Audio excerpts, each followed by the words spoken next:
repartent avec un gros avantage, surtout au niveau de l'entraînement, parce qu'on croit savoir que chaque équipage américain a 250 heures de vol par an pour s'entraîner.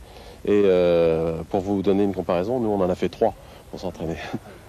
Voilà, c'est une question de budget. Mais les Américains refusent qu'on les considère comme des professionnels de ce genre d'épreuve. Je ne suis pas d'accord. Tous les pilotes de notre équipe ont été sélectionnés il y a seulement quelques mois. Ils ont alors quitté leur affectation d'origine et ce qu'on leur demande habituellement de faire. Mais dès que la compétition sera achevée, ils retourneront à leur travail. De plus, nous utilisons des hélicoptères qui n'ont pas été modifiés ni préparés spécialement, si ce n'est d'avoir placé le sigle sur le côté de l'appareil. Pensez-vous que vous êtes la meilleure équipe ici aujourd'hui? Bien sûr, sans aucun doute. Vous venez pour gagner? Nous venons pour dominer. Dans le camp français, face à de tels adversaires, on ne se faisait pas beaucoup d'illusions pour le classement par équipe. Mais on comptait sur certaines individualités pour faire bonne figure. Je dirais que pour nous, si vous voulez, les épreuves qu'on redoute le plus, si on peut dire, c'est les épreuves de précision, parce que justement, on n'a pas eu le temps de beaucoup s'entraîner pour ça. Il faut répéter des entraînements pour arriver à la faire parfaitement. Bon, les épreuves de navigation posent toujours des problèmes, enfin on est habitué à faire ça dans notre métier couramment, donc on est un petit peu plus tranquille là-dessus. Je suis passionné d'hélicoptères, donc c'est pour ça que de proche en proche, j'en suis venu à faire de la compétition. Et on n'a jamais fait les championnats du monde, l'équipe de France n'a jamais participé, c'est la première fois. On est venu un peu pour voir, et ce qu'il y a de sûr, c'est que la prochaine fois, on viendra avec d'autres ambitions. Absence dommageable dans l'équipe de France, celle de l'armée, qui n'a pas souhaité participer à la compétition.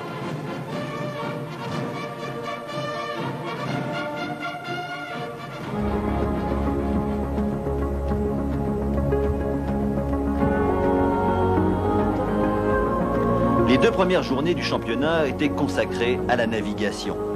2 parcours de 60 à 100 km réalisés sans instrument d'aide à la navigation. Il s'agissait de trouver des repères et de naviguer à la seconde près. Et déjà, les Américains montraient leur domination.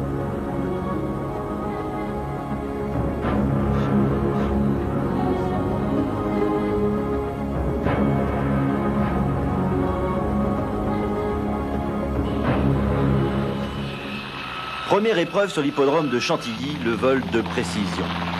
Comme son nom l'indique, il s'agit de suivre à la lettre un tracé figuré par un carré de 10 mètres de côté.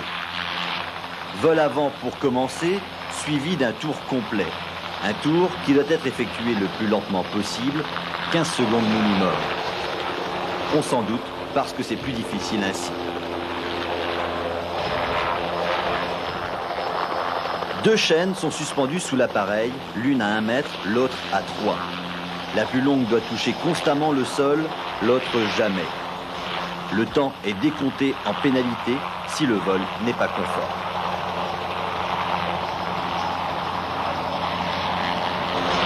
On contrôle également la verticale par le couloir d'1 mètre, où les chaînes doivent se situer en permanence. Enfin, l'épreuve s'achève par un atterrissage au centimètre près.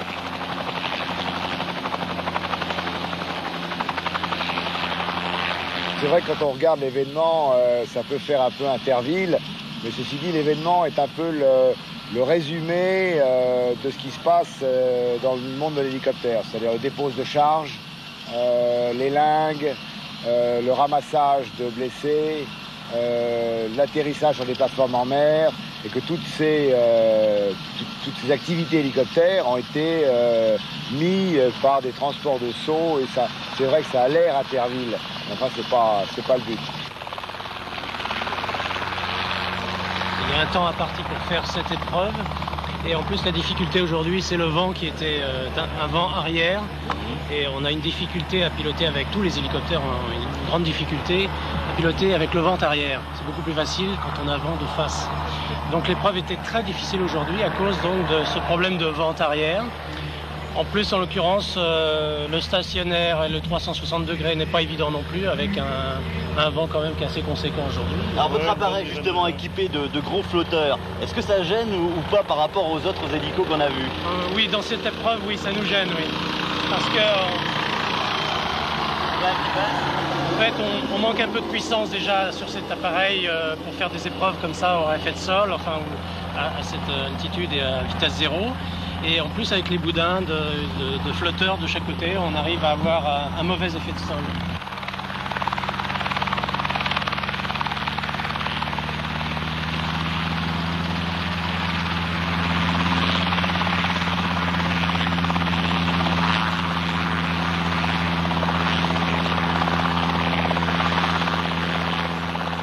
Je pense que l'équipage soviétique a eu aussi des difficultés avec leur appareil qui est déjà d'un certain âge et qui est en particulier difficile à poser.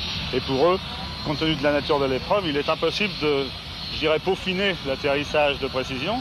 Il faut qu'ils baissent le pas collectif d'une façon franche, ce qui fait que souvent l'hélicoptère a tendance à se dandiner à l'atterrissage. Ah, c'est soviétique. Cette équipe civile sponsorisée n'a cessé de soulever l'admiration des concurrents. En particulier parce que leur hélicoptère, le Mi-2 de fabrication polonaise, lourd et vieillot, semblait peu adapté à ce genre d'épreuve. Pourtant, ils ont fait des merveilles. Ils ont adapté leur style à leur appareil.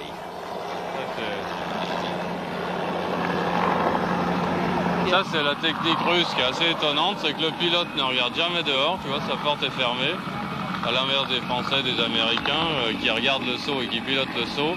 Le Russe est complètement guidé par son coéquipier. Donc il se présente toujours de face à son coéquipier sur la porte, et lui obéit aux ordres du coéquipier. Et la technique américaine et la nôtre, c'est nous, le coéquipier fait rien, il tient la corde, et on se penche et on regarde le saut et on pilote le saut.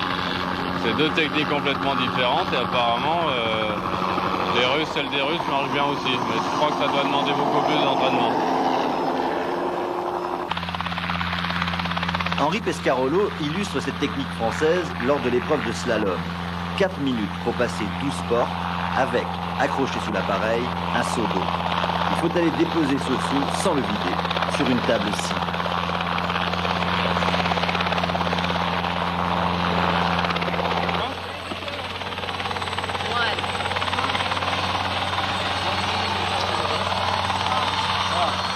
Ce n'est pas une épreuve dangereuse du tout. La seule chose qui m'inquiète, c'est le public autour. Et on fait ce qu'il faut pour les écarter. Mais il y a les épreuves qu'on leur demande, c'est de la précision d'arrivée. On leur donne des plages de vitesse très larges pour qu'ils ne soient pas obligés d'appuyer sur le champignon. Et que surtout, ce qui nous intéresse plus que tout, plus que je dirais le plaisir des concurrents, c'est la sécurité, puisqu'on fait ça pour promotionner l'hélicoptère. Et on fait que c'est une machine fiable, sûre et qui a relativement peu de nuisances si on sait s'en servir. Et si l'équipe de France a globalement raté le championnat en terminant 4e, cette épreuve a permis l'émergence de jeunes talents. Notamment Rémi Fourtic, 20 ans, 75 heures de vol. Un style résolument agressif, ici on pilote le saut, il terminera 6e de cette épreuve.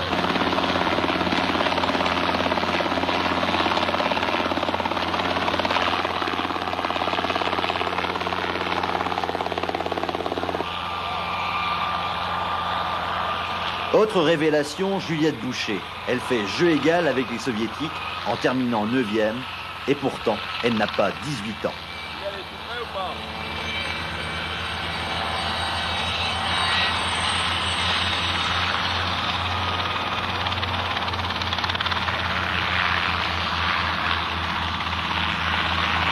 « 70 heures de vol, c'est vrai ?»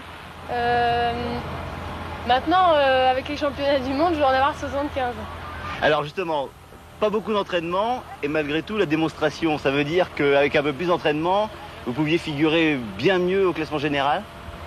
Bah oui, je pense, parce que quand je vois que les Américains se sont entraînés pendant 9 mois, en un mois, j'ai fait pas mal quoi. Enfin, je veux dire, j'aurais pu faire mieux avec 9 mois d'entraînement. Bon, eux, ils ont eu le financement en plus que moi, j'avais mon sponsor, c'était Matirlir. Et je devais me débrouiller seule, quoi.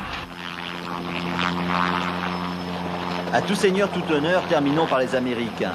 Ils sont champions du monde par équipe et occupent les 3 premières places en individuel. Voici John Eisminger. Il sera sacré champion du monde 89. Admirez sa technique.